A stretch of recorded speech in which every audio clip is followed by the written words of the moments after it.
안녕하십니까. 지금부터 예도는 11번째 질들레즈의 미학이라고 하는 11번째 들레즈 강좌를 시작하겠습니다. 제목은 들레즈의 미학, 그리고 소제목은 1981년도에 출간된 프란시스 베이컨하고 감각의 논리 라고 하는 제목. 감각의 논리라고 하겠습니다. 여러분, 이 로지크 디 성사시용이라 그러죠. 감각의 논리, 의미의 성스, 의미의 논리랑은 다르죠. 이것을 또 다른 말로는 시앵스 디라 성시불이라고 하는 감각적인 것의 학문, 이렇게 부르기도 합니다. 여러분은 그러니까 오늘은 이 작품을 전체적으로 여러분들이 접근할 수 있기 쉽게 예도가 핵심적인 실제 개념이라든지 운동 개념이라든지 그 다음에 감각의 개념을 여러분들에게 소개하는 방식으로 접근해 나가겠고, 이 강좌 이후에 오늘은 뭐 강좌를 3개 하네요. 이 강좌 이후에 예도가 따로 무의식과 감각이라는 제목으로 이것은 예도 자신만의 미학 강좌겠죠.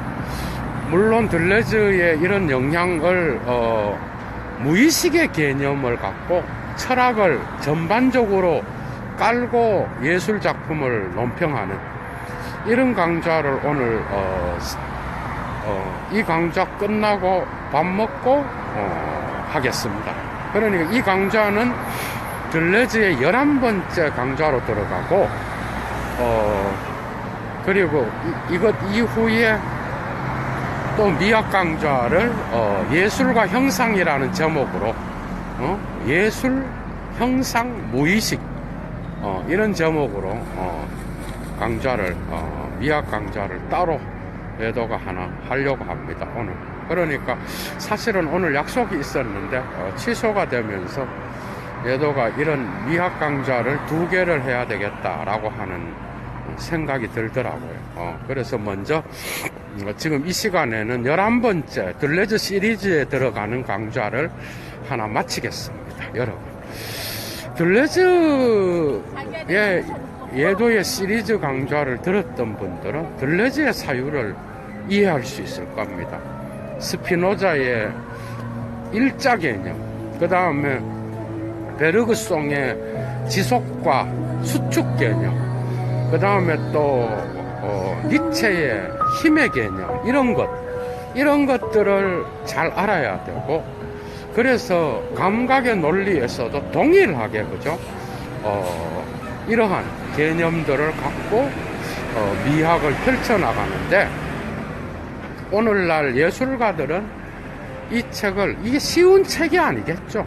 철학하는 자들에게는 그런 책인데, 어쨌든 이 책을 거의 교과서 같이 읽는 사람도 있고, 그래서 예도가 이 부분에서 사실 이 강좌는 5개로 나눠서 할 수가 있는데, 예도가 요즘 하도 많은 강좌를 하니까 포스트 모더니즘만 붙잡는데 지금 여러분들과 약속한 게 100편의 강좌잖아, 그죠? 그런데 한 70편이 끝났어.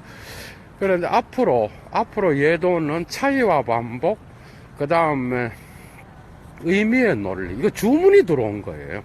그 다음에 또 이런 포스트 모던 작가들의 중요한 책들을 특히 들레즈의 책들하고 레비나스의 전체성과 무한 이런 거 세부적으로 강좌를 또 열어야 돼. 그러니까 할 게 너무 많은 거예요. 그런데 여러분들이 지금까지 해놓은 그런 강좌들을 들어놔야 따라올 수 있다고. 그게 체계가 있는 거예요, 체계가. 그래서 그런 것들은 언제 할지는 잘 모르겠어. 근데 어쨌든 예도는 지금 이 시간에 감각의 논리를 다룹니다. 여기서 프란시스 베이컨은 여러분들 철학자, 근대 철학자가 아니고 화가입니다, 여러분. 1909년도에 태어나서 1992년도에 죽은, 그러니까 20세기를 전체를 살았던 아일랜드 화가고 영국에서 많이 활동했고 리얼리즘을 영국의 어떤 독특한 리얼리즘을 실현한 그런 화가로 간주되는데 그건 붙이기 나름이고 중요한 거는 프란시스 베이컨의 작품이 둘레즈의 모든 개념들, 철학적 개념들을 설명하는 데에 최고로 훌륭한 화가로서 간주됩니다. 물론 이 책에는 세잔도 많이 언급돼요. 그러니까 다양한 어떤 화가들이 언급되고 그 중에서 세잔과 그 다음에 또 베이컨이 가장 많이 언급되는데 세잔이 그 다음에 언급되는 그런 화가입니다, 여러분. 그런데 중요한 것은 이 작품에서 여러분들이 이 작품을 읽기 위해 중요한 것은 실제 개념이야. 실제, 레알리테. 여러분들 한번 봐봐. 실제, 리얼러티, 독일어로는 비얼클리히카이트, 그 다음에 레알리테트, 이 개념이죠.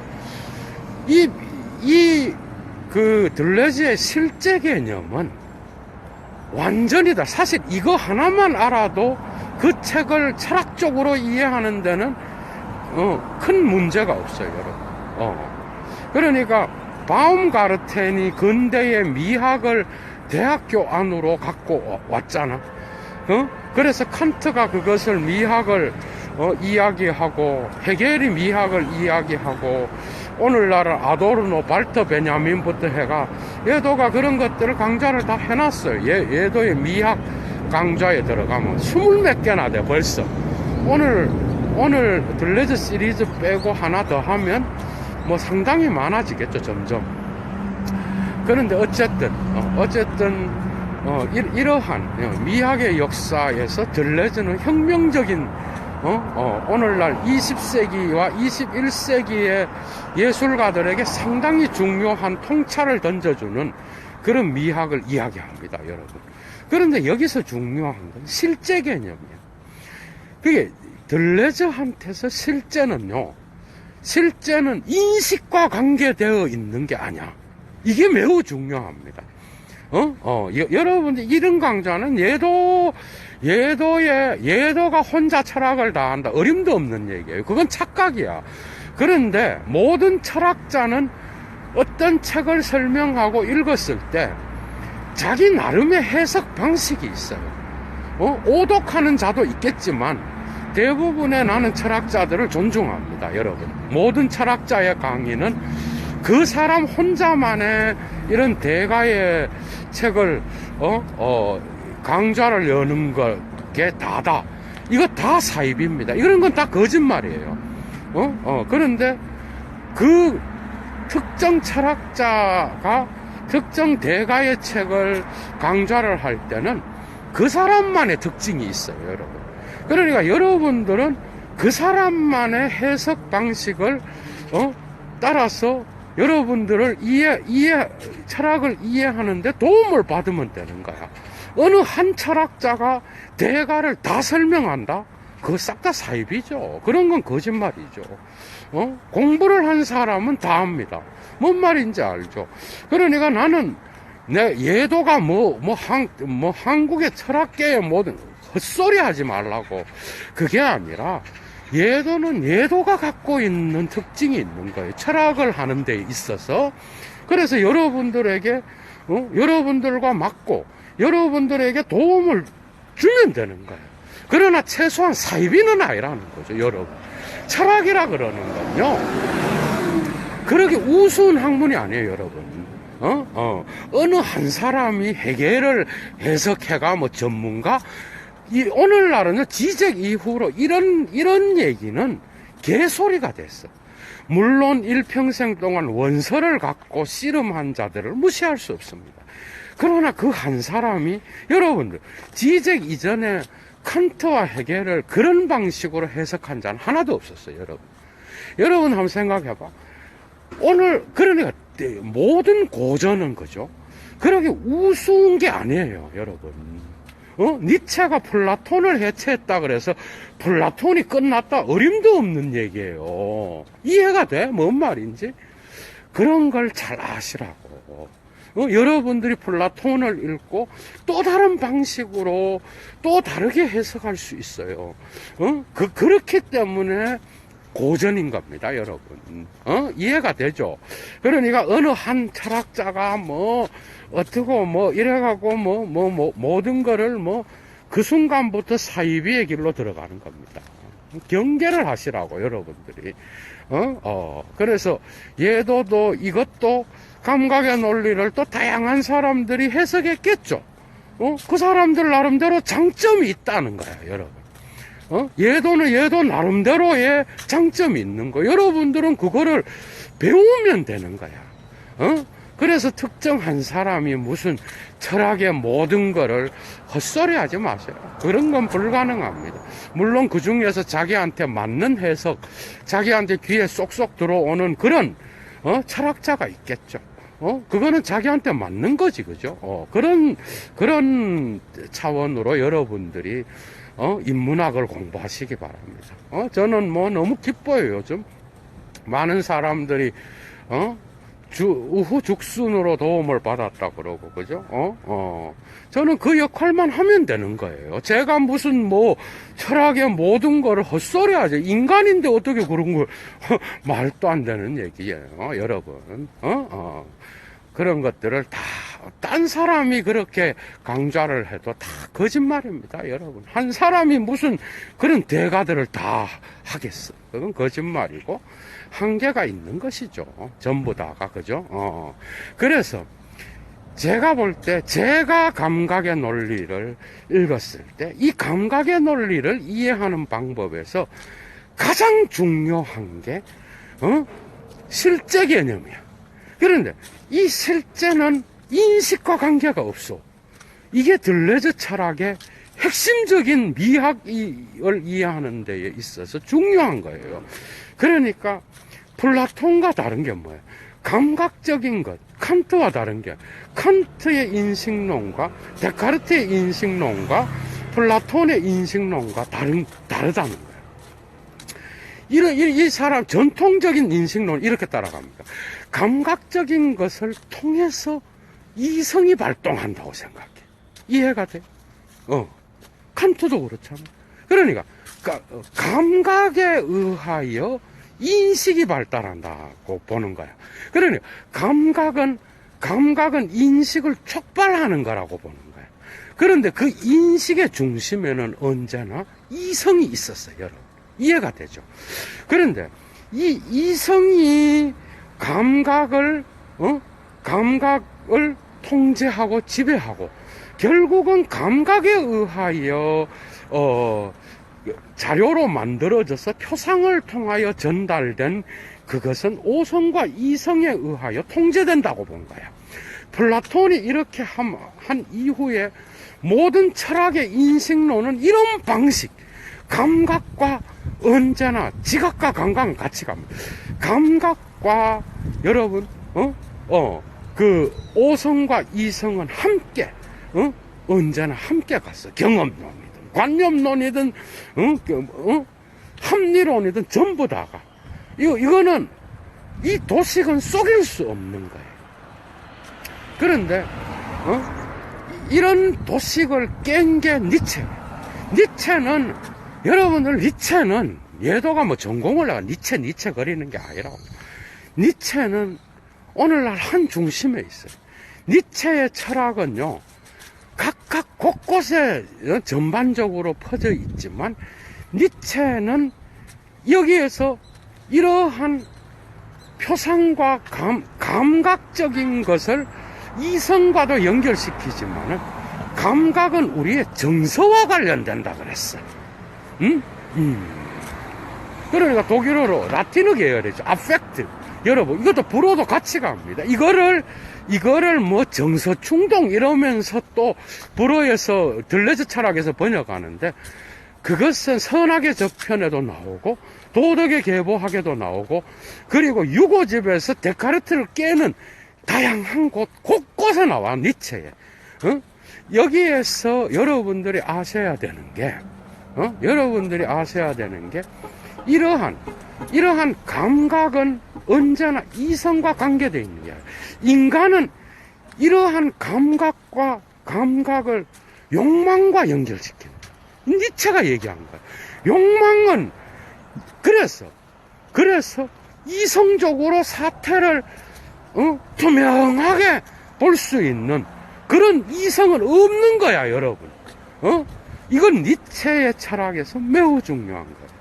그러니까 이런 인식 개념이 무너집니다. 그러니까 인간은 삶의 의지, 쇼펜하우어가 이야기했던 삶의 의지와 그 다음에 그 삶에서 일어나는 운동에 의해서 욕망을 갖고 있어.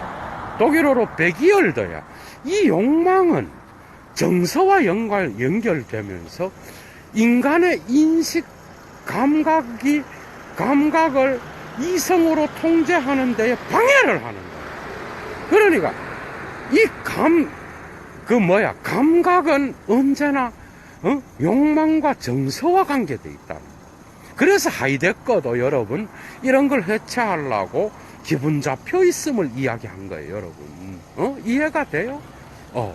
예도의 미학 강좌가 다른 게 이런 겁니다. 전체적인 철학의 대가들을 붙잡고 다 왔다 갔다 하면서 들레즈를 이해시키는 거죠. 그러니까 들레즈에게서의 중요한 것은 이러한 이성과 오성의 연결고리를 끊어버려. 그래서 감각적인 것 자체를 인간의 중심의 인격적 감각의 개념과 분리시켜서 이 감각을 유물론적인 것과 연결시켜요, 여러분. 이 스피노자의 영향이 있는 유물론, 사물, 이 감각은 인간의 피부만이 아니라 사물의 피부도 되고, 물론 인간과의 관계 안에서의 표면입니다, 여러분. 그러니까 감각은 인간의 인격에 의하여 형성되는 감각, 지성과 연결된 감각이 아니라, 그러니까 들레즈한테서의 감각은 언제나 신체와 연결돼. 그런데 이 신체는 우리가 갖고 있는 몸만을 이야기하는 게 아니야. 여기에서 여러분들이 사유를 다르게 해야 돼. 그러니까 여러분들이 갖고 있는 기존 개념을 갖고 접근을 하면은 모든 철학이 그래요. 들레즈를 이해하는데 실패해버려. 그러니까 기관 없는 신체와 같이 여러분들 코흐가 뭐야? 몸이잖아. 이 신체는 자연 사물의 표면도 되는 거예요, 여러분. 그러니까 이 세계가 드러나 있는 모든 존재자들의 표면이 신체예요, 여러분. 그런데 이것은 유기체적으로 조직화되기 이전의 상태가 중요한 거야. 유기체적이라는 거는 개념화된다는 거예요. 종합적으로 개념화되고 재현된다라는 의미를 갖고 있는 거예요. 이해가 돼요? 그러니까 들레즈의 철학에서 중요한 것은 레프레젠타시옹하고 표상과 재현의 개념과 유기체의 개념. 그래서 유기적 기관이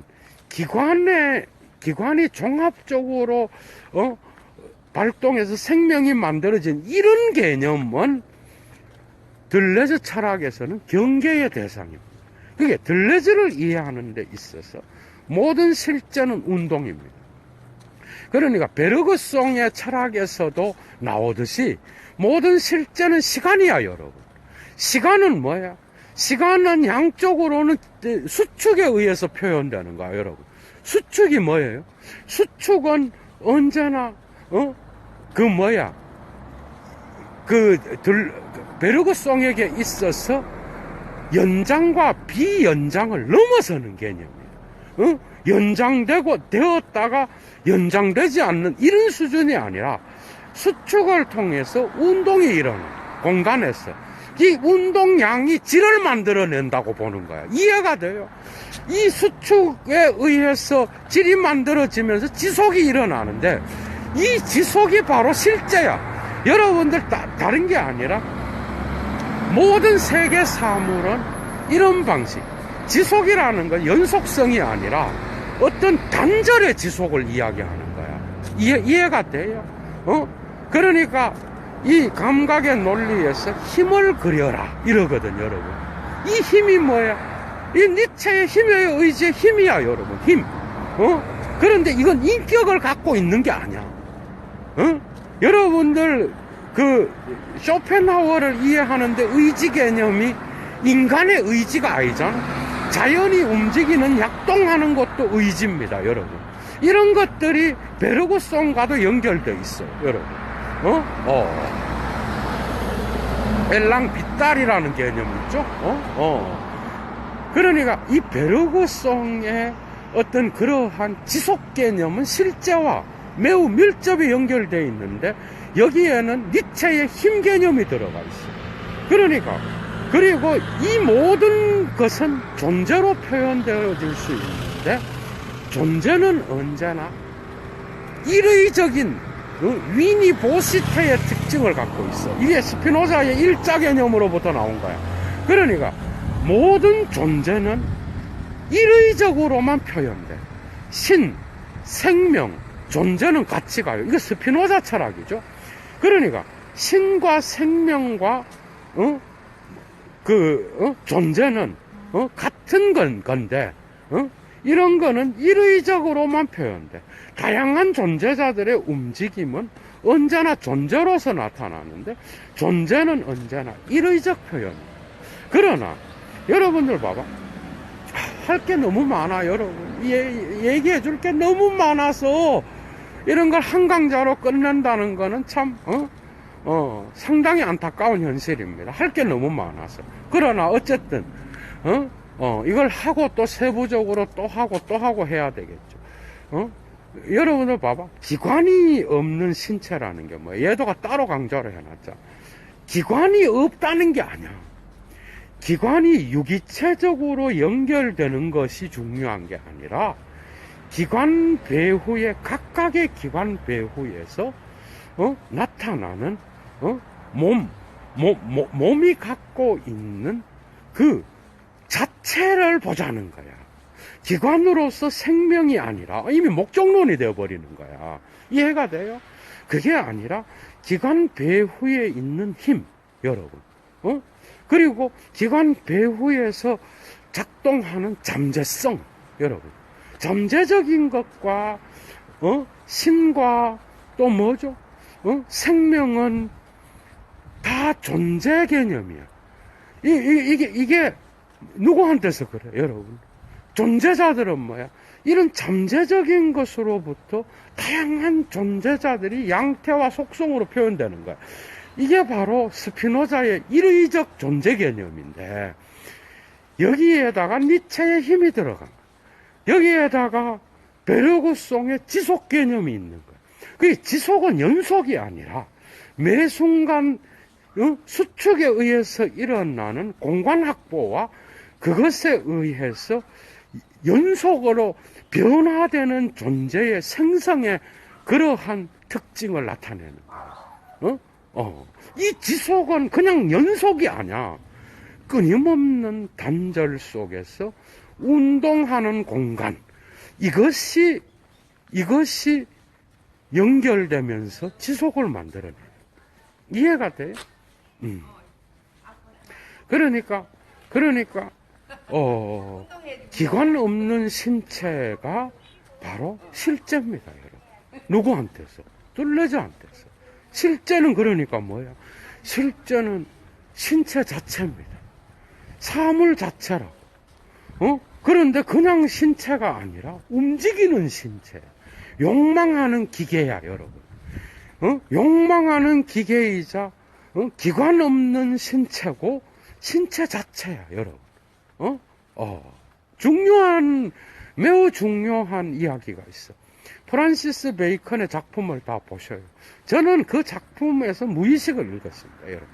여러분들은 뭘 읽을지 모르겠지만 그 작품은 들레즈가, 그 모든 것들을 자기 방식대로 설명하는데, 그 전에 프란시스 베이컨이 이런 말을, 정육점에 갔는데, 정육점에 뭐가 있다 그랬어? 정육점에 고기가 있어. 맞죠? 여러분들 봐봐.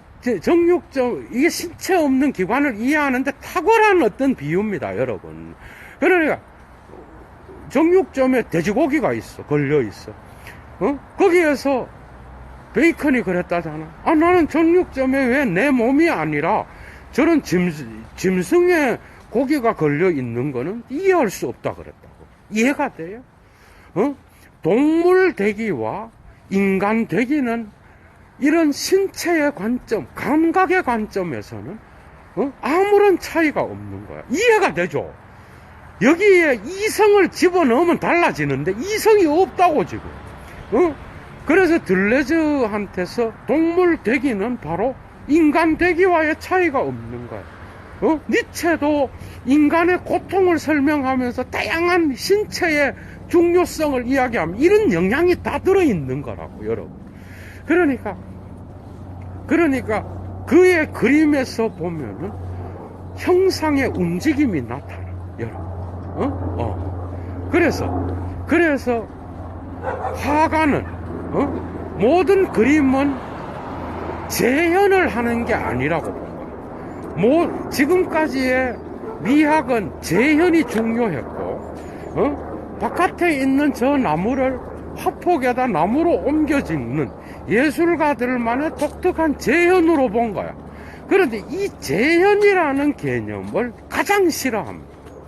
재현을 통하여 저 밖에 나무가 화폭에 있다. 이게 아니고, 색깔과, 이게 세잔이 준 혁명인데, 그림은 감각, 색깔을 통하여 감각을 창조하는 거고, 이 감각은 그러니까 하나의 또 다른 세계를 만드는 거야.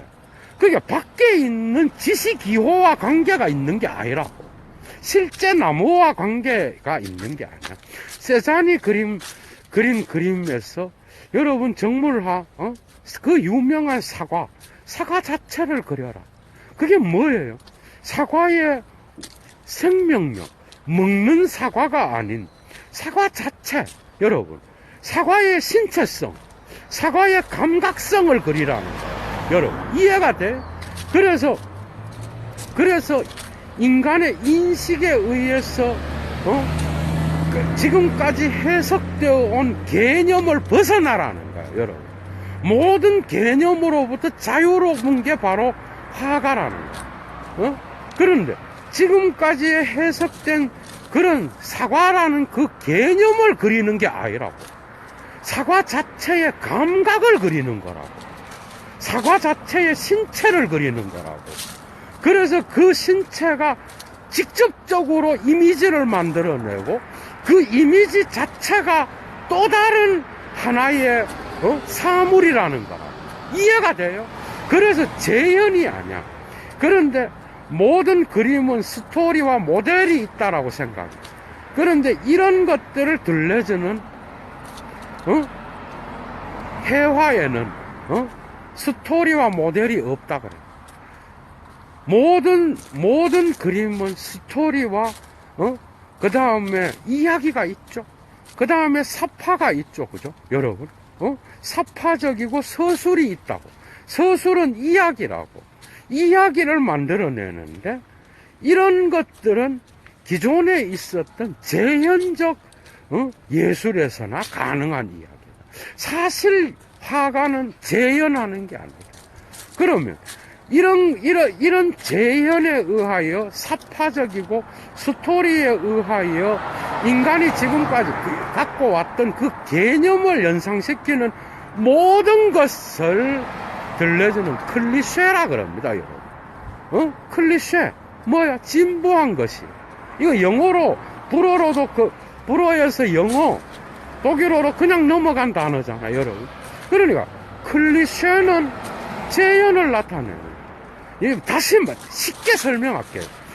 세잔의 사과를 여러분들이, 세잔은 세잔 스스로도 이야기했지만 세잔은 맛있는 사과를 그리려고 안 했어요, 여러분. 그러니까 사과하면 여러분들 어떤 개념을 갖고 있어? 사과는 빨갛고 또 맛있고 시고 이런 개념이 갖고 있잖아, 여러분. 여러분들이 그런 맛과 사과에 대한 전이해를 갖고 있다고. 하이데거 용어로 사과에 대한 전이해가 개념이에요.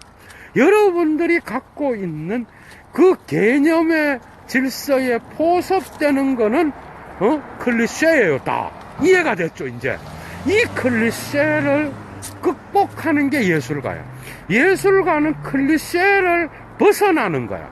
그러니까 이 클리셰를 벗어나는 두 가지 방식이 있는데 그게 바로 추상미술과 두 번째가 형상미술이야. 여러분, 피겨리야. 피겨는 그러니까 예술가는 언제나 추상과 형상을 통하여 지금까지 바깥에 있는 저 나무를 화폭 속에 그냥 재현하면서 옮겨 놓는 게 아니라 저 바깥에 있는 나무를 자기의 방식대로 변형시킨다. 맞죠? 이게 예술가야. 이 변형을 통하여 추상과 형상이 일어나는데 추상예술은 기하학적 도형과도 연관돼. 여기에서 또 감각적 추상, 정서적 추상 이러면서 또 나눠져. 그거는 둘째치고 추상 표현주의 이런 얘기도 하고 막 이러는데 이런 건 둘째치고 이 바로 형상을 그리는 이런 자가 예술가야, 여러분. 그런데 그 형상은 기존 질서의 개념 안에 포섭되지 않아. 그러니까 세잔은 사과, 여러분들이 갖고 있는 사과의 개념을 그리는 게 아니라 이해가 돼요? 그러니까 사과 자체에서 나타나는 사과성을 그리는 거라고. 이해가 되죠? 사과 자체의 표면을 그리는 거라고. 색깔을 통하여 사과의 감각을 그리는 거라고. 그러니까 감각은 인식과 관계되어서 표상으로 나타나는 게 아니에요. 그러니까 세잔이 그런 그 사과는 먹을 수 없는 사과라고. 그러니까 그 사과는 볼 때는 사과 자체의 생명력과 운동성이 들어있는 거라고. 여러분들이 계속 쳐다봐봐. 뭐가 다른지. 뭔가 그 형상을 세잔의 형에게 그려진 그 사과의 피겨는 여러분들 실제 여러분들이 갖고 있는 사과의 개념과 관계되는 게 아니라는 거예요. 이해가 되죠? 이게 바로 감각의 논리입니다, 여러분. 그러니까 또 다시 말을 하면 세잔의 그림에서 여러분 풍경화를 봐봐. 거기에 보면은 여러분들 그 나무가 마치 움직이는 것 같아요, 여러분. 그 이유는 바람의 의향, 공기를 함께 그리는 거야. 이해가 돼요?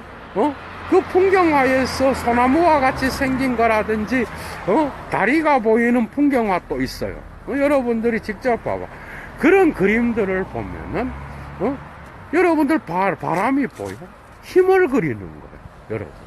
그러니까 사물 자체를 그리는 거라고. 그 사물 자체에 힘을 그리는 거라고. 그것은 기존에 있었던 그러한 개념에 포섭되는 클리셰가 아니야. 이 클리셰를 넘어서서 형상을 그리는 거야. 형상은 예술가만이 갖고 있는 탁월한 어떤 예술가만의 능력이라고 볼 수 있겠죠. 이 형상을 통하여 그는 또 다른 실제를 창조하는 거라고 본 거라고. 그러니까 그러니까 여러분들이 프란시스 베이컨의 그림을 볼 때, 여러분, 프란시스 베이컨의 그림이 그게 인간입니까, 여러분? 그게 사람 얼굴이에요? 여러분들이 알아야 되는 거는 프란시스 베이컨은 그게 사람의 형상에 관심이 있었던 게 아니에요. 특정 만약에 얼굴이면은 얼굴 자체가 갖고 있는 얼굴의 모양, 여러분들이 갖고 있는 얼굴에 대한 개념이 있잖아. 눈이 어에 생겨야 되고, 코가 어에 생겨야 되고, 입이 어에 생기고, 입이 이마에 붙어 있으면 기형이잖아. 그죠? 그건 여러분들이 갖고 있는 전의에 의한 어떤 그 클리셰죠. 해석이죠. 그런데 그 모든 모양들 안에는 운동성이 들어있어. 여러분. 베이컨의 실제 개념은 실제는 없어요. 실제는 언제나 베르그송의 지속이야. 그리고 그 실제는 언제나 힘으로서 나타나. 언제나 잠재성이 포함되어 있는 거라고. 그러니까 거기에서 그 다양한 얼굴들에서 인간의 얼굴이 아닌 것처럼 보여, 여러분. 그리고 다양한 형상들을 포개놓고, 찢어놓고, 발겨놓고, 신체 자체를 그려놓은 거예요. 여성의 성기라든지, 베이컨이 그린 그림들을 전체적으로 한번 봐봐, 여러분.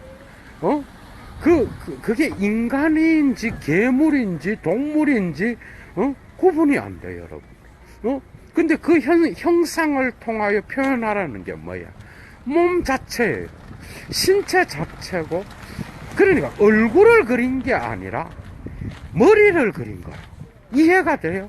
얼굴에 어떤 모형이 코는 어에 생기고, 이런 개념을 그린 게 아니라, 그가 가지고 있는 인간에 대한 그 다음에 움직이는 동작, 형상을 그리는 거야. 거기에서 나타나는 거는, 저는 거기에서 무의식을 읽었습니다. 인간의 무의식은 그런 거거든요, 여러분. 무의식은 언제나 힘과 관계되어 있어. 이건 이따가 할 얘기입니다. 이따가 미학 강좌에서 따로 할 이야기. 그러니까 둘레즈에게서의 관심은 이런 감각을 그리고 이 감각 스스로가 드러나는, 그런 모든 것들을 전부 다 자기 철학과 연결시킬 수 있었던 게 바로 세잔보다는 더 베이컨이 훨씬 더 뛰어난 걸로 본 거죠, 여러분. 그러니까 이 클리셰, 지금까지 있었던 모든 해화에서의 재현의 개념을 파괴하는 거예요. 그래서 여러분들 육체 자체, 그러니까 여러분들 또 다른 개념이 중요한 게 뭐예요? 멜라니 클라인의 영향을 받아서 부분 욕망이라 그러잖아. 여러분들 그 몸 신체 봐봐. 그 부분 욕망. 그건 우리가 잃어버린 우리 인간의 어떤 신체에 대한 환상입니다, 여러분. 맞죠? 여러분들은 여러분들의 신체에 대한 환상을 각각 다 갖고 있어. 그것은 또 다른 인간의 본성을 나타내는 거예요, 여러분. 그랬는데, 무의식은 여러분들이 의식에서 교육받고, 낙강식으로 말하면, 그 의식에서, 대타자, 아버지의 법, 사회 법이 지정해 놓은 곳에서 교육을 받은 것하고는 무의식은 딴 생각을 합니다. 여러분들이 인간이 갖고 있는 신체성에서 나오는 욕망의 힘이 집적되어 있는 게 인간이야. 그런데 그 인간의 의식의 다른 부분에서 무의식의 부분은 그런 걸로 채워져 있어요. 이게 뭐 프로의 성적 에너지로만 설명될 수 있는 건 아니고, 여러분들 그런 기형적인 몸을 꾸며서 얼마나 많이 체험했어요, 여러분들이. 이 인간의 본성과 연관된 거예요, 여러분. 그러니까 저는 이것이 바로 이 신체 개념은, 무의식이에요, 여러분. 이해가 돼? 무의식이라고. 무의식을 그리는 거예요, 예술가는. 그러니까 인간이 갖고 있는 그냥, 바깥에 있는 거를 여기다 옮겨놓은, 그게 예술입니까, 여러분? 예술가가 그 형상을 그 바깥에 있는, 실제에 있는 풍경이나 다양한 모양들을 자기 방식대로 해석하고, 그 해석 속에, 언제나 새로운 창조적 비결이, 형상이 들어가 있는 게 예술이라는 거예요. 이 예술은 결코 지금까지의 개념에 의해서 포착되는 게 아니라 인간이 갖고 있는 그 감각적인 거, 감성론에 의해서만 포착될 수 있는 인식 이전에 있는 직관의 단계를 이야기하는 거라. 그것이 바로 힘으로 나타나는 거예요. 그러니까 실제라는 거는 들레즈한테서는 없어요. 저런 실제 저 바깥에 저런 게 있다. 기존의 존재론에 의해서 나누어진, 물론 하이데거의 존재론은 아닙니다. 이것은 기존의 신학이나 철학에서 플라톤부터 시작해서 중세 신학을 거쳐서 어떻게 나누어져, 여러분? 기존의 존재론을 파괴한 거라고, 이게. 여러분들이 알아야 되는 게, 봐봐. 옛날에는 제일 위에는 누가 있어? 플로티누스의, 신플라톤주의자 플로티누스의 유출설에도 제일 위에 뭐가 있어? 일자가 있어, 여러분. 일자는 신이야. 일자. 그 다음에, 그 밑에는 뭐가 있어요? 그 밑에는 정신이 있어. 그 다음에 뭐가? 영혼이 있고. 그 다음에는 동물적인 것들이 있어. 신체적인 게 있어, 여러분. 이렇게 나누어서 인간과 동물을 나누고 신의 세계를 나누는 이런 존재론적 질서 안에서는 결코 이러한 들레즈의 존재 개념을 이해할 수 없다. 그러니까 인간과 동물, 그리고 여러분들이 그렇게 개념화된 거야. 여러분들이 그렇게 생각하는 거야. 이건 인간이 아니잖아. 이건 동물이잖아. 근데 여러분들이 얼마나 동물적인 동물 되기를 매일 하고 있냐고, 여러분. 들레즈에, 특히 천혜고원에도 나오고, 여러분들이 인간 되기를 합니까? 동물 되기를. 동물 되기가 얼마나 쉬워. 그건 다 인간이 무의식과 연결되어 있고, 인간이 신체를 갖고 있다라고 하는 이 독특한 현상, 여러분. 그래서, 베이컨의 그림에는 이러한, 존재론적인 질서, 인간의 육체, 이게 아니라고. 거기에다가 동물의 육체를 집어넣어도 돼요, 여러분. 그러니까, 신체 자체를 그리는 거라. 표면 자체. 거기에서 그 의미는 재현에 의해서 개념화된 의미가 아닌 그 그림을 보는 자는, 이 뭐야, 이거? 처음에는 그래 생각해. 이거 인간이 아니잖아. 또 다른 그림이 있습니다. 베이컨의 작품 중에서, 절규를 하는, 뭔가 소리를 지르는 그런 모습의 얼굴을 한 게 있어요, 여러분. 그리고 또 이상한 침대 위에서 여러 형상들이 움직이고, 그 얼굴의 모습이 아닌 괴물의 모습처럼 보이는 그러한 형상들도 있고, 운동성을 표현하고 있어. 그런 게 실제라는 거예요. 우리 인간은 그러한 내면이 아니라 무의식 안에 그러한 형상들을 갖고 있다는 거야. 이거는 그림이 아니고 표현이 불가능해요, 여러분. 또 다른 이야기는, 그래서 소리를 지르는 사람의 여자인지 남자인지도 구분이 안 돼. 그 그림을 보면은, 여러분들 봐봐. 소리 자체의 감각성을 그리는 거야. 그러니까 감각을 언제나 여러분들은 이성과 함께 사유하려는 습관을 갖고 있는 거야. 맞죠? 그러면 들레즈하고는 거리가 뭡니까, 여러분들? 여러분들이 들레즈를 이해하기 위해서는, 시앙스 뒤라 성시브를 이해하기 위해서는, 감각적인 것의 학문을 이해하기 위해서는 이러한 이성과 단절된 감각, 이 감각은 단지 인간의 신체와만 관계된 게 아니라 세잔의 사과와 같은 이 세계의 사물의 표면과도 관계되어 있고, 그 표면 자체 안에는 생명성이 있는 거고, 이 생명성 자체, 여러분, 이성으로 유기체적으로 통합되기 이전에 잠재적인 힘, 여러분, 그 힘이 나타나는, 그래서 소리 자체, 그래서 얼굴의 형태가 아닌 소리가 막 움직이는 거, 그 그림을 보면 소리가 막 고함을 지르는 인간이 막 절규를 하고 막 소리를 지르는데, 이 소리를 지르는 인간의 어떤 그러한 얼굴 형태라든지 이런 것보다는 그 소리 자체를 그림에서 표현하는 것 같아. 그래서 막 뭔가가 막 흩어지고 해체되는 것 같고 그러나 거기에서 여러분들은 소리의 움직임을 볼 수 있는 거예요. 그 그림 안에서. 이해가 되죠? 욕망 자체, 인간이 갖고 있는 욕망, 힘, 그 자체의 움직임, 그거는 결코 우리가 예술이 아니면 접근할 수 없는 그런 특징들이 있는 거죠, 여러분. 참 할 게 너무 많습니다.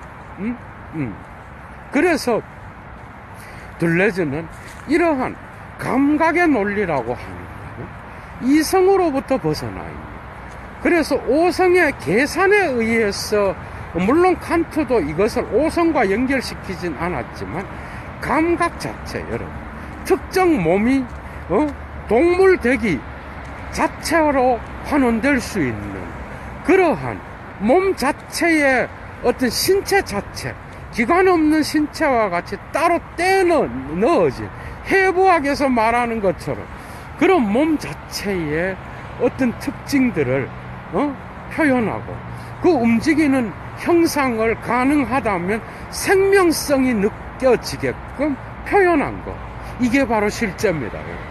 이게 둘레즈가 말하는 실제고, 이런 실제는 언제나 예술가들에 의해서 표현되는 그러한 합폭 안에서의 또 다른 모양에 의해서 표현된다라고 본 거예요.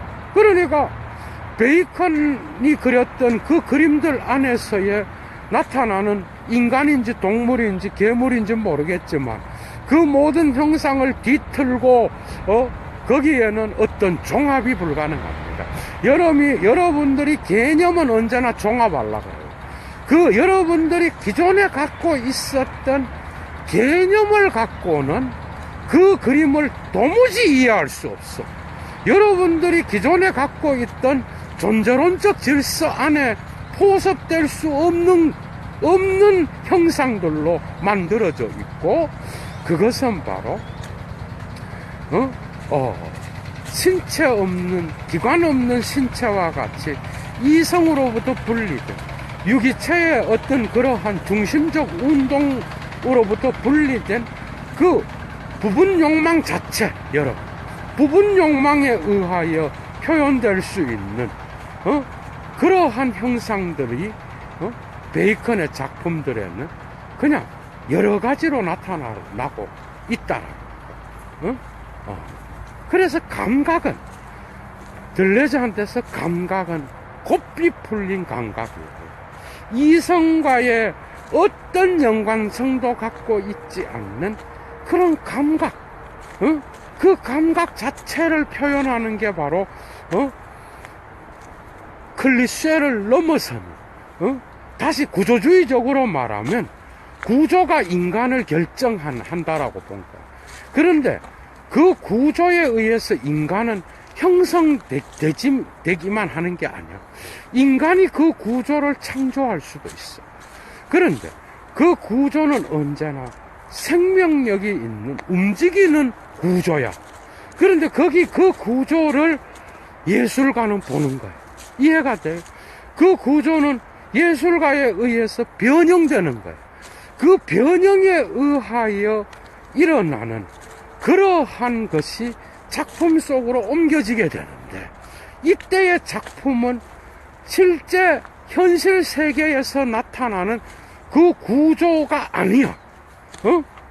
이 작품은 바로 또 다른 형상을 통하여 또 다른 세계를 만들어내는 거야.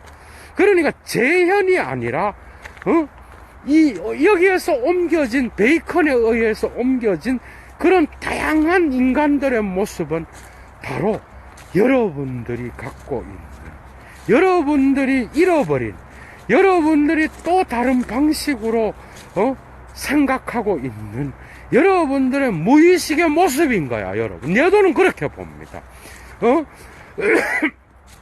그것이 바로 인간과 연결되어 있는 거예요. 그래서 이런 무의식을 어떤 방식으로건 인간은 대타자가 이것을 명령을 내려서 교육을 시켜서 그거 아니다, 그거 다 버리고 인간은 이런 모습이 되어야 된다, 인간 되기를 상징계에서 백날 가르쳐 봐야 이 상징계 자체 안에도 모순이 있는 거예요. 그러니까 인간 안에 있는 이러한 동물 되기, 신체 되기, 이런 다양한 되기가 언제나 인간 안에 인간의 무의식을 지배하고 있는데, 백날 의식만 갖고 이야기를 해봐야 그게 바로 어떻게 올바른 그러한 인간관에 대한 이해를 할 수 있겠냐고, 여러분. 그래서 예술가는 언제나 표현하지 못하는, 그죠? 그러한 인간의 내면에 있는, 저변에 있는 그런 것들을 표현함으로써 보는 자로 하여금 또 다른 자기 자신에 대한 성찰을 할 수 있게 한다는 거예요. 그래서 감각의 논리는 감각 자체의 논리를 따라간다고 보는 거예요. 이해가 돼? 그것은 이성에 통제된, 이성과 연관된 감각이 아니야. 이성으로부터 풀려난 감각 자체. 여러분, 나무 자체. 여러분, 생각을 해보라고. 지금까지 여러분들이 학교에서 배웠던 그런 개념적인 그런 나무가 아닌, 나무 자체가 뭘까, 여러분? 물 자체에 대한 끊임없는 통찰을 통하여 예술가가 새로운 작품을 만들 때 새로운 형상을 입고 나타나는, 그게 바로 신체입니다, 여러분. 들러지의 신체라고. 이해가 됐죠? 그러니까 끊임없이 보고 있는 거예요. 세잔 자신에 의한 화가 사과는 여러분들이 갖고 있었던 개념적인 그러한 것에 갇혀 있는 사과가 아니라고. 먹기에 좋고, 여러분 선악과 알죠? 여러분들 다 갖고 있는 개념이 있어, 사과에 대해서. 그러나 사과 자체를 수천 번 바라보게 되면 사과성 자체가 갖고 있는 사과의 표면, 색깔 자체를 대비를 통하여 나타나는 사과 자체의 감각성을 그려야 된다고 본 거예요. 그 감각성을 옮겨놓은 거예요. 베이컨 역시도 자기 나름의 방식으로 인간이라고 하는 그 형상, 여러분, 인간 자체, 인간이 동물과 뭐가 다른가? 인간의 신체는 이렇게 보이는데, 인간이 동물 되기와 같이 얼마나 쉽게 신체를 통하여 동물과 구분되지 않는 그런 모습이 인간에게 있지 않는가 말이에요. 인간 안에는 그러한 것들로 가득 차 있는데, 거기가 문화의 옷을 입고 가면을 쓰고 연극을 하고 있지 않느냐, 니네들은. 나는 그렇게 읽었어요. 그 다양한 작품들을 한번 보셔요. 여러분들이 갖고 있었던 기존 개념이 다 파괴돼 버려요, 여러분. 그 개념을 갖고 그 작품들은 하나도 해석할 수 없습니다, 여러분. 그게 바로 독특한 거예요. 그러니까 감각의 논리에서 힘을 그려라 그래요, 여러분. 힘. 그러니까 실제는 언제나 그 잠재적 힘에 의해서 새롭게 형성되고, 그것은 각 사람마다 다른 형상으로 나타납니다. 이런 예술가들, 이런 대가들은 이런 방식으로 표현했지만, 사실 이제는 철학자로서 여러분들에게 말씀드리지만, 여러분들은 여러분들 나름의 각각의 그 무의식적 기제에 의하여 여러분들이 갖고 있는 다양한 동물 대기가 있습니다. 여러분들은 인간이지만 언제나 하루의 절반 이상은 동물 대기에 사로잡혀 살아요. 이게 바로 현실이야. 그런데 그걸 억압하고 있을 뿐이지. 그 동물 대기는 너무 쉬운 거야. 인간의 일상에 들어와 있는 거예요. 또 다른 방식으로, 그죠? 그래서 우리는 그런 작품을 보고, 이게, 이런 관점에서, 그려졌구나. 그런데, 이것은 내가 아닌데, 이건 인간이 아닌데, 당연히 아니죠. 그런데 그게 우리의 일부의 모습이라는 거야. 그 작품들은. 그죠? 그래서 다른 거죠. 생명은 언제나 부분 욕망에 의하여 펼쳐지고 그 부분 욕망은 인간의 무의식을 지배하고 있습니다, 여러분. 그런데 그 부분 욕망 자체는 결코 인격이 아니라 인격으로 보지 말고 부분의 신체로 보라는 거예요. 그러면 뭐가 나타나는가 하면은 거기에서 여러분들이 갖고 있는 형상이 나타납니다. 인간은 다 이런 형상을 갖고 있어요. 그래서 베이컨의 리얼리즘은 이러한 기존의 인간을 다시 재현하는 이런 게 아니라 정육점에 있는 달려있는 고깃덩어리와 같이 인간의 몸도 별로 구분되지 않는 그러한 동물 대기, 그게 바로 그의 예술 세계의 감각적인 논리로서 그의 작품 세계 전체를 지배하고 있는 기존 질서가 갖고 있는 관념의 세계를 넘어서는 예술 자체의 또 다른 세계를 창조하는 그런 예술을 베이컨은 할 수 있었다라는 것. 그래서 그는 그 다양한 작품들을 들려주는 자기의 지금까지 있어 왔던 스피노자, 니체, 베르그송을 결합한 그의 실제 개념과 이 베이컨의 작품이 일치되는 걸 보고 그는 프란시스 베이컨을 붙잡고 또 세잔을 붙잡고 자기 나름대로 자기의 철학적 미학을 작품 해설에 연결시키고 있습니다. 여러분, 그 책도 상당히 어렵습니다. 여러분들이 1차 자료를 잡고 읽을 때 이러한 실제 개념, 이런 운동 개념, 이런 지속 개념, 이런 것들을 붙잡고 여러분들이 이 강의를 통하여 개념을 잡고 다시 읽으면 여러분들 그 책은 완전히 다르게 다시 들어오기 시작할 겁니다. 그래서 철학 강좌가 중요한 거죠. 그래서 미라는 건 뭐냐? 그에게 있어서 미학은 뭐냐? 다른 게 아닙니다. 한마디로 말하면 기존 인간들의 개념에 의하여 해석된 그런 공간에 아니라 그 해석된 개념 배후에 있는 은유의 공간, 여러분, 그 개념 배후를 흔들 수 있는 새로운 창조적 여백, 행간을 읽어야 된다는 거야. 아감벤의 말, 개념으로 이야기를 하면 그 행간에서 예술가는 새로운 형상을 창조합니다. 철학자로서 저는 그렇게 생각합니다. 이 모든 예술가가 인간인 이상 그는 언제나 자기의 무의식의 관념을 무의식의 감각을 무의식의 힘을 자기의 형상 그리기에 집어넣는다는 것. 예도는 이건 100% 확신합니다. 이 주제를 갖고 예도는 오후에 또 저녁 산책에서 예술 형상 무의식이라는 제목으로 들레즈의 미학을 확대해서 니체도 연결시키고 다양한 인간의 어떤 본성과 정신 분석과 연결해서 미학 강좌, 오늘 11번째 들레즈 강좌를 마치면서 여러분들에게 나중에 또 조금 더 세밀한 강좌로 들어갈 수 있는 기회를 나중에 약속하면서 오늘 강좌를 마치겠습니다. 여러분 좋은 하루 되십시오. 추스!